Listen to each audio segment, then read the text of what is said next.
Muy buenas noches a todos. Estamos iniciando en este momento nuestro día de oración número 144, día de oración 144. Una gran bendición de parte de nuestro Dios que nos permite reunirnos a diario en torno a su bendita presencia. Tenemos dispuesto nuestro corazón, nuestra mente, para que en el día de hoy la palabra pueda ingresar a nuestra vida, para que la palabra pueda hacer y cumplir todos sus propósitos, los propósitos de nuestro Señor.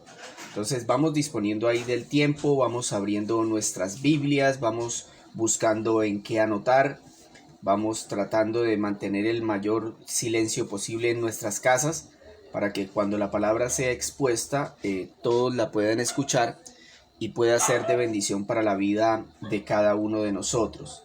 Eso es realmente muy importante. Nos encontramos en un tiempo muy difícil para la humanidad, para la misma iglesia, y pienso que la única manera de enfrentar este momento es apegados al Señor. Entonces yo les pido el favor de que cada día ustedes entiendan que mientras ustedes estén conectados a este grupo de oración, lo más importante es que cada uno de ustedes sepa que Dios quiere hablar a sus vidas en cada momento. Pero si ustedes no le ponen atención a la palabra, si no la llevan a la práctica, si no hacen la labor de entenderla, de escribir lo importante, de no olvidarse de las cosas que son claves en el Evangelio, entonces de verdad que estamos perdiendo el tiempo. Y la idea es que este sea un tiempo de alimento al corazón, al alma, a la mente, que cambie nuestra manera de vivir y que nos permita agradar a Dios en nuestra forma de actuar. Muy bien, estamos ahí entonces preparándonos en este momento, cada uno disponiéndose para hacerlo de la mejor manera. Recordemos que es nuestro día número 144 de oración. Vamos a leer hoy el texto que se encuentra en la carta a los Colosenses, Colosenses capítulo 2, versículos desde el 8 hasta el 15. Les repito nuevamente, Colosenses capítulo 2 versículos desde el 8 hasta el 15. El tema que vamos a trabajar hoy se llama Que no te engañen, que no te engañen. Le doy un saludo muy especial a las personitas que logró ver ahí. Si van a estar ahí, traten de saludar ahí por el chat para que yo pueda ver quiénes son. Ahí veo a Enrique, Dios me lo bendiga y me lo guarde, a usted, a sus hijas. Veo a Luz de Peñuela Cartagena también conectadita, veo que comparte con más personas. Ahí está mi esposita y todas las demás personitas que a diario se conectan con nosotros, que comparten diariamente la palabra. También veo ahí a Cecita, era una alegría verlo nuevamente en el grupo de oración, a mi sobrina Juliana, veo a Yuneidi. Dios les bendiga a todos, los guarde, los llene de bendiciones. Vamos entonces a prepararnos para escudriñar la palabra del Señor. Vamos a estar bien atentos en este momento a ella, pero antes de eso vamos a hacer una oración corta para disponer este tiempo para el Señor. Bendito Dios y Salvador nuestro, te agradecemos en esta preciosa noche, en este precioso día, Señor, que nos permites compartir contigo, Señor, estudiar tu palabra, entrar en oración y en comunión contigo. Abre nuestra mente, abre, Señor, nuestro entendimiento y danos iluminación para comprender este texto bíblico, para poder aplicarlo en nuestra vida de la manera que tú quieres, Señor, para poder llevarlo de la manera correcta a nuestra vida diaria y cotidiana. Amado Dios, permite que nosotros estemos dispuestos para recibir tu palabra, para escucharla y para entenderla. Señor, estas cosas te las pedimos en el nombre de tu Hijo amado Jesús. Amén y amén. Bien, les decía que el tema de hoy se llama Que no te engañen, basado en Colosenses 2, del 8 al 15. Dice de la siguiente manera: Cuídense de que nadie los cautive con la vana y engañosa filosofía que sigue las tradiciones humanas, la que está de acuerdo con los principios de este mundo y no conforme a Cristo. Toda la plenitud de la divinidad habita en forma corporal en Cristo, y en Él, que es la cabeza de todo poder y autoridad, ustedes han recibido esa plenitud. Además, en Él fueron circuncidados, no por mano humana, sino con la circuncisión que consiste en despojarse del cuerpo pecaminoso. Esta circuncisión la efectuó Cristo, ustedes la recibieron al ser sepultados con Él en el bautismo. En Él también fueron resucitados mediante la fe en el poder de Dios, quien lo resucitó de entre los muertos. Antes de recibir esa circuncisión, ustedes estaban muertos en sus pecados. Sin embargo, Dios nos dio vida en unión con Cristo, al perdonarnos todos los pecados y anular la deuda que teníamos pendiente por los requisitos de la ley. Él anuló esa deuda que nos era contraria, que nos era adversa. Clavándola en la cruz, desarmó los poderes y las potestades y por medio de Cristo los humilló en público y al exhibirlos, y los exhibió, en su desfile triunfal. Hablando ya de la resurrección. Voy a leerlo una vez más. Cuídense de que nadie los cautive con la vana y engañosa filosofía que sigue tradiciones humanas, la que está de acuerdo con los principios de este mundo y no conforme a Cristo. Toda la plenitud de la divinidad habita en forma corporal en Cristo, y en Él, que es la cabeza de todo poder y autoridad, ustedes han recibido esa plenitud. Además, en Él fueron circuncidados, no por mano humana, sino con la circuncisión que consiste en despojarse del cuerpo pecaminoso. Esta circuncisión la efectuó Cristo en ustedes, y ustedes la recibieron al ser sepultados con Él en el bautismo. En Él también fueron resucitados mediante la fe en el poder de Dios, quien lo resucitó de entre los muertos. Antes de recibir esa circuncisión, ustedes estaban muertos en sus pecados. Sin embargo, Dios nos dio vida en unión con Cristo al perdonarnos todos los pecados y anular la deuda que teníamos pendiente por los requisitos de la ley. Él anuló esa deuda que nos era adversa, clavándola en la cruz, desarmó los poderes y a las potestades, y por medio de Cristo los humilló en público al exhibirlos en su desfile triunfal. Muy bien, primero aclarar un puntico ahí porque sé que se deben estar preguntando algunos que de pronto no conocen acerca del tema de la circuncisión. Recordemos que nuestro Señor le pide a Abraham que el pueblo que él iba a elegir como el pueblo de Israel, como su pueblo, entonces el Padre le pide a Abraham que cada persona que integre ese pueblo sea circuncidada. Consistía en cortar el prepucio del hombre como tal, para que ese fuera, digamos, la marca que distinguía al hombre israelita que pertenecía al pueblo de Dios. En el tiempo nuestro, entonces, aquí Pablo está haciendo una alusión y dice que ya esa circuncisión no consiste en que sea cortado un prepucio de un hombre, sino que esa circuncisión la efectuó Cristo por medio de lo que Él hizo en la cruz del Calvario. Él nos eligió a nosotros y Él hizo esa circuncisión eliminando el pecado para hacernos el pueblo de Dios. La intención de Pablo en esta carta era combatir las herejías que se habían introducido en la iglesia de Colosas, doctrinas que atacaban la persona de Jesús, negando su divinidad y la perfección de su obra redentora. Esto es muy importante.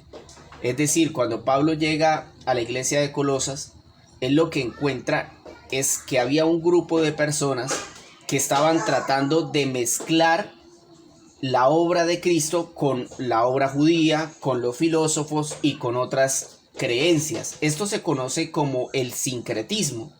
El sincretismo, como les acabo de decir, básicamente es mezclar lo religioso con las tradiciones y los pensamientos de diferentes hombres para al final obtener como resultado una nueva religión que pueda contener a personas con diferentes creencias. Lo que pasa es que eso no es bíblico. Si ustedes se dan cuenta, desde el principio el Señor, ¿qué les decía al pueblo de Israel? Siempre Él quería que fuera un pueblo apartado. Si llegaban a algún lugar, el Señor les decía: destruyan todo. No se queden con nada de eso, porque ustedes deben ser un pueblo apartado. Ese mismo principio se maneja en el nuevo pacto, en la gracia. El Señor no quiere que nosotros nos mezclemos ni con el mundo, ni con las cosas del mundo. El Señor no quiere que nos mezclemos con otras religiones, ni que otras religiones u otras creencias entren a la iglesia y dañen el evangelio perfecto de Cristo. Porque eso también estaría diciendo que entonces la obra del Señor no fue perfecta ni completa, que necesitamos de X o de Y cosa para mejorarla o para completarla. Yo creo que con eso damos una explicación correcta de lo que estaba sucediendo en estos versículos de Colosenses. Ahora, recordemos algo importante para irle dando contexto. Recordemos que en el siglo IV, cuando Constantino el emperador funda la Iglesia Católica y decreta el cristianismo como una religión oficial, esto tal vez muchos no lo saben, pero la Iglesia Católica fue fundada por un emperador llamado Constantino en el siglo IV, y él la funda y decreta el cristianismo como la religión oficial. Además de eso, también hizo que los sacerdotes y los templos de religiones paganas de ese tiempo fueran utilizadas como templos para la liturgia cristiana, y que esos sacerdotes paganos que antes oficiaban en esas iglesias paganas donde, por ejemplo, un sacrificio a la diosa Afrodita o a la diosa Aserá, como la que predicamos ayer, era, por ejemplo, hacer orgías dentro de la misma iglesia. Ese mismo sacerdote ahora era un sacerdote cristiano. El tema era que había sido escogido a dedo. No era porque se hubiera arrepentido ni se hubiera convertido al evangelio. Y de eso hay escritos de historia acerca de cómo se fundaron esas primeras iglesias católicas dirigidas en templos que antes se hacían orgías y por medio de sacerdotes que habían sido sacerdotes paganos de los dioses romanos, que eran por lo menos 12, ¿no? Del panteón romano en este caso. Y ellos eran los que dirigían la primera iglesia católica en aquel tiempo. Pues de ahí uno ya puede obtener un concepto más claro de dónde provienen algunas de las creencias de ellos, aún se mantienen hasta estos días. Eso para decirles que eso ha venido avanzando. O sea, no fue solo en el tiempo de Pablo, sino que luego cuando empieza la iglesia, igualmente hubo, digamos, siempre esa intención de Satanás y del ser humano de querer mezclar otras religiones, de querer mezclar dioses que no existen, meterlos dentro de la Biblia cuando no están en la Biblia y crear religiones para poder anexar personas que no se han convertido al Señor. Era para decirles eso. Ahora bien, el tema se llama que no te engañen. Entonces, ¿qué hacer para no ser engañado? Esa sería la pregunta que queremos resolver el día de hoy. ¿Qué hacer para no ser engañado? Lo primero que debemos hacer es cuidarnos. Cuídese. Mire cómo dice el versículo 8 y el versículo 9. Cuídese de que nadie los cautive con la vana y engañosa filosofía que siguen las tradiciones humanas, la que está de acuerdo con los principios de este mundo y no conforme a Cristo. Toda la plenitud de la divinidad habita en forma corporal en Cristo.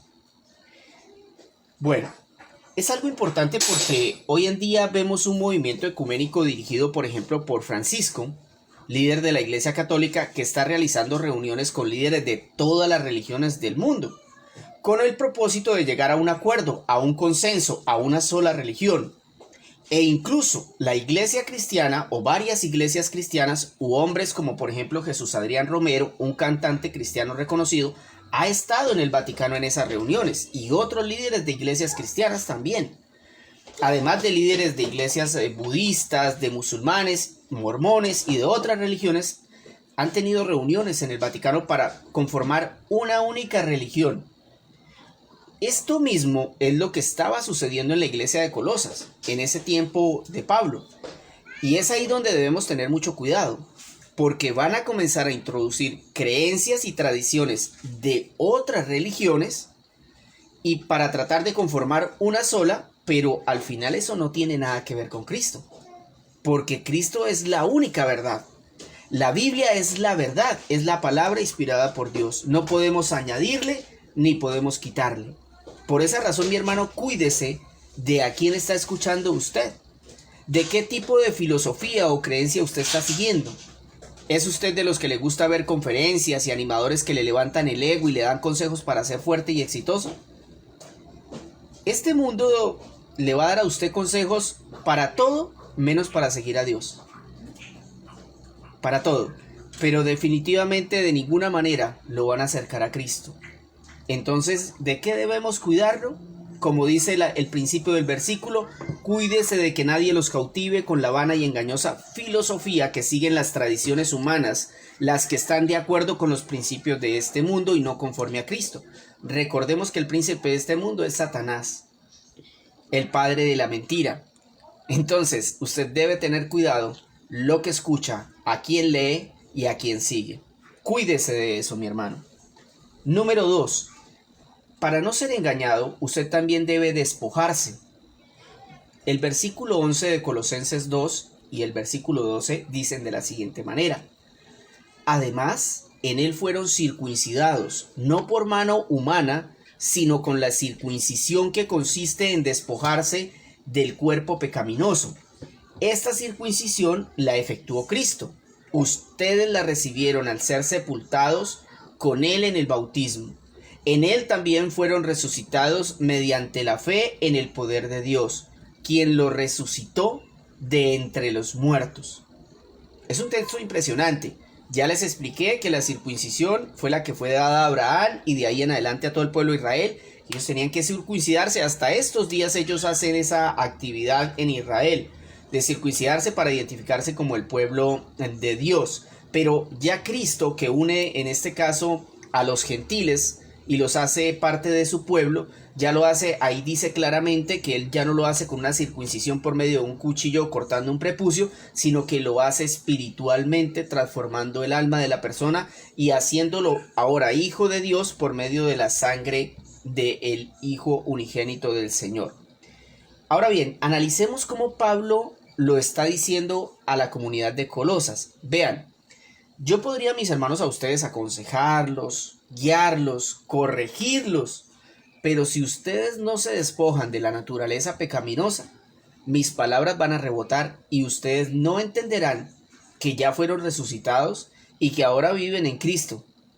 Que vivir en Él no es una obra humana, no es por escuchar sutilezas y engaños de este mundo, sino que es un don por fe en el poder que tiene Dios para resucitar a un hombre pecador y perdonarlo en base a la obra de su Hijo Jesús. Y esto es importante, o sea, miren que nosotros a veces no entendemos la gravedad de la condición humana. Si queremos despojarnos de nuestra naturaleza pecaminosa, primero debemos reconocer que somos pecadores. Entonces la pregunta sería para usted: ¿usted reconoce que es pecador? Pero les doy ahí unos segundos, pero mire, es interesante. Yo he tenido la oportunidad, digamos, de hablar con varias personas, ¿no? Que a veces me preguntan o me dicen: Jorge, ¿qué hago ante este caso? Hace un tiempo una persona se acercó a mí, ya creo que fue antes de la pandemia, y esa persona se acercó y me dijo entonces: no, lo que pasa es que mi pareja es esto y esto y esto y esto otro, y hablaba de su pareja, de todo lo malo que tenía su pareja. Entonces yo ya conocía la naturaleza pecaminosa nuestra, que siempre trata de echarle la culpa al otro, pero nunca reconoce su propio pecado. Y fíjense lo que estamos hablando acá. El Señor nos está diciendo: despójense de su naturaleza pecaminosa, de su cuerpo pecaminoso. Pero para hacerlo primero tenemos que reconocer que somos pecadores. Esta persona se acercaba para hablarme mal de la otra persona, pero no decía acerca de esa misma persona, no decía nada. Y le pregunté: bueno, ¿y usted? ¿Cómo está usted? O sea, ¿usted cree que tiene algún problema por el cual su pareja se comporta como se comporta? ¿O usted cree que no hay ningún problema? No, Jorge, la verdad, en mí sí no hay ningún problema. El problema es esa persona. Yo no, yo estoy muy bien, hago todo a tiempo, le cumplo en todo, pero no, le dije, mire, la Biblia, no yo, no es que yo conozca su vida, pero la Biblia me dice en Romanos 3:23 que todos hemos pecado y que todos estamos destituidos de la gloria de Dios. Y este texto que acabamos de leer nos está diciendo: si usted no reconoce que es pecador, usted no se va a poder despojar de su pecado. Entonces, esta persona, hasta que por fin entendió y me dio algunos indicios y me dijo: mire, pues sí, a veces hago esto, a veces hago aquello. Pero fíjese que la tuve que guiar a esta persona para que me dijera lo que estaba haciendo mal. Ojo, porque esto les puede estar pasando a ustedes en sus vidas. Por ejemplo, ustedes quieren que un hijo cambie, Y ustedes, no, imagínense que es que mi hijo hace esto y hace aquello y está metido en este cuento y mi hija está metida en este cuento. ¿Y usted? ¿Y usted cómo está? ¿Usted también está lleno de pecado y espera que su hijo abandone el pecado cuando usted no lo ha abandonado? ¿Cuando usted ni siquiera lo ha reconocido? Entonces es para que no lo pensemos. O sea, lo principal que debe hacer un cristiano es primero reconocerse pecador. Si queremos despojarnos de nuestra naturaleza pecaminosa, primero debemos reconocer que somos pecadores. Y reconocer exactamente cuáles pecados son los que están afectando nuestra relación con Dios. Muy bien, hasta el momento sabemos que para no ser engañados por las sutilezas de este mundo, debemos primero cuidarnos de qué estamos escuchando, de a quién estamos siguiendo, ¿cierto? De a qué lugar estamos acudiendo nosotros, a quién nos está aconsejando. Cuidémonos de esas cosas. Y segundo, despojarnos del pecado, pero para ello primero debemos reconocer el pecado. Punto número 3. Recuerde, dice el versículo 13 y 14, antes de recibir esa circuncisión, ustedes estaban muertos en sus pecados. Fíjense cómo nos está diciendo, nos está pidiendo, recuerden que antes de recibir esa circuncisión, ¿cuál circuncisión? La de Cristo, ya no por mano humana, sino por el sacrificio que Él realizó. Antes de recibir esa circuncisión, ustedes estaban muertos en sus pecados. Sin embargo, Dios nos dio vida en unión con Cristo, al perdonarnos todos los pecados y anular la deuda que teníamos pendiente por los requisitos de la ley. Él anuló esa deuda que nos era adversa, clavándola en la cruz. Mis hermanos, yo recuerdo en este momento lo duro que es ver una persona a la cual Dios la libra de las garras de la muerte. Yo he tenido la oportunidad de ver varios milagros de ese tipo y los recuerdo seguido. El problema es que esas personas ya no recuerdan que están vivos por la misericordia de Dios. Vean qué tremendo. Yo que he tenido la oportunidad de ver varios de esos milagros, me acuerdo de lo que sucedió y me da tristeza de ver a esas personas apartadas ahora del Señor. Y es terrible de ver esas personas que fueron libradas de la muerte que no recuerdan al Señor. Escúchenme bien, de la misma manera, nosotros hemos olvidado que Cristo, ojo a lo siguiente, paren la orejita, de la misma manera, nosotros hemos olvidado que Cristo no rescató un hombre o una mujer que se estaba ahogando o que estaba herido por su pecado. Ni siquiera era que estaba moribundo por su pecado. Más bien, Cristo sabía que en el fondo del mar yacía un hombre o una mujer como usted y como yo, que estaba muerto en sus delitos y pecados. Y sin ninguna causa razonable, se decidió a darnos vida. Pero no solo eso, es que además pagó la deuda impagable que exigía la ley por nuestro pecado. Pero lo más duro es saber que la pagó clavándose a sí mismo en una cruz, como un sacrificio perfecto y sin mancha. La pregunta a esto es, porque muchos dicen, sí, eso ya lo conozco. Bueno, la pregunta es, ¿cómo es que no recordamos esto? ¿Cómo es que nosotros pecamos con tanta facilidad? Es porque no estamos recordando esto. O sea, no entendemos que estábamos muertos en nuestros delitos y pecados. Qué bonito recordar eso. Recordar que yo estaba muerto en mis delitos y pecados. Que Cristo me resucitó. Y no había ninguna razón. Yo no le había dado nada bueno para que Él me diera vida. Y no solamente me dio vida, es que pagó por mi alma, con su propia sangre, y me ha dado vida eterna. Quiero finalmente dejarles esta frase para los que les gusta escribir, para que la tengan ahí en su mente, en su corazón. Escuchen esta frase. Cuando oren por un alma inconversa, oren sabiendo que está muerta. Es decir, sepa que usted no puede hacer nada, solo Cristo la puede resucitar. Y esto para decirles cómo debemos orar por nuestros familiares que todavía no conocen a Cristo.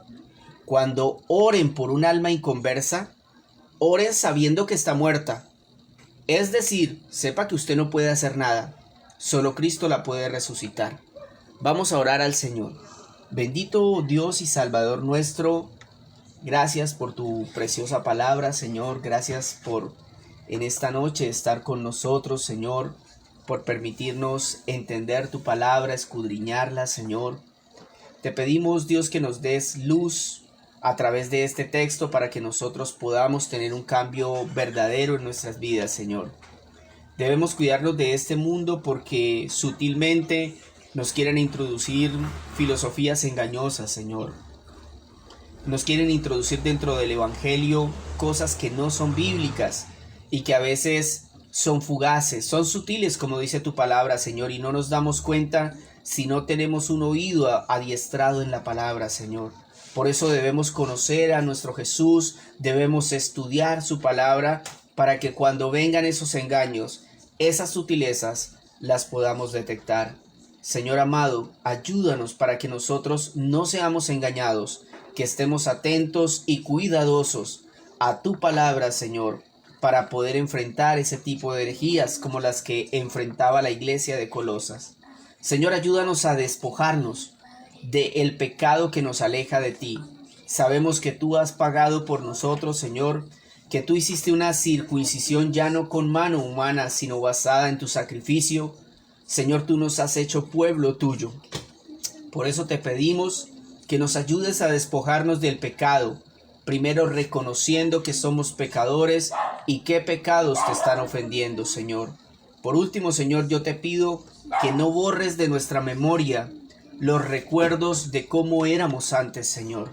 Permite que de vez en cuando recordemos que éramos muertos espirituales, que estábamos alejados de ti, que te odiábamos, Señor, que no te amábamos, que no te buscábamos, Señor, que no había nada bueno en nosotros, Señor, pero que tú en tu bendita y tu preciosa misericordia, un día, Señor, decidiste salvarnos, Señor. Decidiste darnos vida, Señor, y fuiste clavado en una cruz, Señor, para pagar la deuda impagable del pecado, Señor. Que con tu preciosa sangre compraste almas pecadoras y las transformaste, Señor, en almas santas. Amado Dios, en esta noche te quiero dar las gracias por este grupo de personas que a diario se reúnen, Señor, a escudriñar tu palabra, a entender un poco más de lo que tú quieres de nosotros. Yo te pido que les des entendimiento, sabiduría, que les permitas tener amor por sus familias, que les permitas transformar su vida conforme a tu voluntad, Señor, que diariamente ellos puedan, Señor, demostrar al mundo que realmente se están transformando conforme a la imagen perfecta de tu Hijo. Ayúdanos, Señor, para que nosotros podamos diariamente, Señor, en nuestras acciones, demostrar que hemos empezado realmente a creer en ti y a dar frutos que demuestren que nos hemos arrepentido. Señor de los cielos, yo te pido que guíes nuestra oración hacia donde tú quieras, Señor. Permite que en esta noche, Señor, tú puedas reflejar tu gloria. Si tú te quieres reflejar y glorificar, Señor, con un milagro en alguien que se encuentra enfermo, en alguna necesidad, en alguna decisión, Señor, o en la salvación de un alma, Señor, te pido que lo hagas para tu gloria y para tu honra, Señor. Te pedimos, Dios de los cielos, que obres sobrenaturalmente sobre aquel que está perdido en sus delitos y pecados, Señor. Haz tu obra preciosa, Señor. Dale el don de la fe, el don de creer en ti, de saber que te necesita, que eres el único medio de salvación, que eres la única verdad, Señor. Permítenos, Señor, entender eso para podernos acercar de mejor manera a tu presencia. Ayúdanos, Señor. Sabemos que en nuestras fuerzas nada podemos hacer, solo podemos predicar la palabra, orar constantemente por aquella alma perdida y confiar en que tú obrarás de la mejor manera posible, Señor. Ayúdanos a vivir en paz y en tranquilidad, sabiendo que tú obrarás en el momento que tú lo quieras hacer.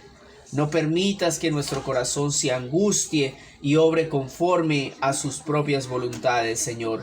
Ayúdanos para que nosotros cada día podamos fortalecernos en la fe, en el amor y en la gracia que es tan importante para transmitirla a los demás. Señor, yo te pido por aquel que tiene una necesidad, que tal vez está en escasez. Hemos visto que en estos días esta pandemia ha hecho mella en la humanidad y ya hay personas en necesidad, personas que no han podido pagar sus arriendos, que no tienen mucho para comer, Señor.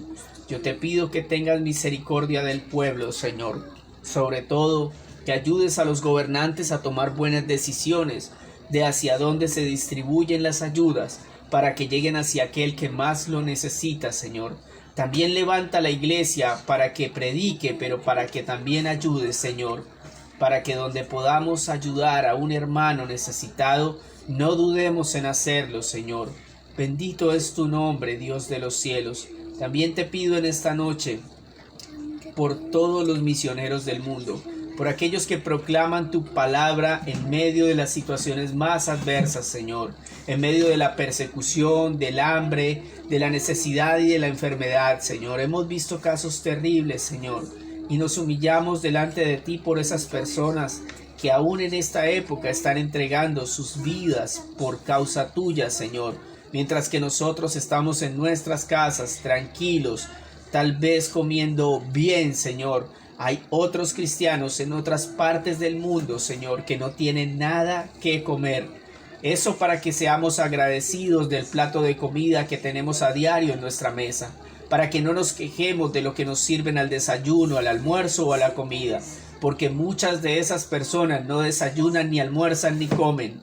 Señor, trabajan en campos de concentración en Corea del Norte, a veces por décadas, y darían lo que fueran por tener una Biblia, a veces con solo una página. Se enamoran de ti, mi Jesús, porque es tanto el poder de tu gracia, que salva al menesteroso, al necesitado, al pobre y humilde de corazón, Señor.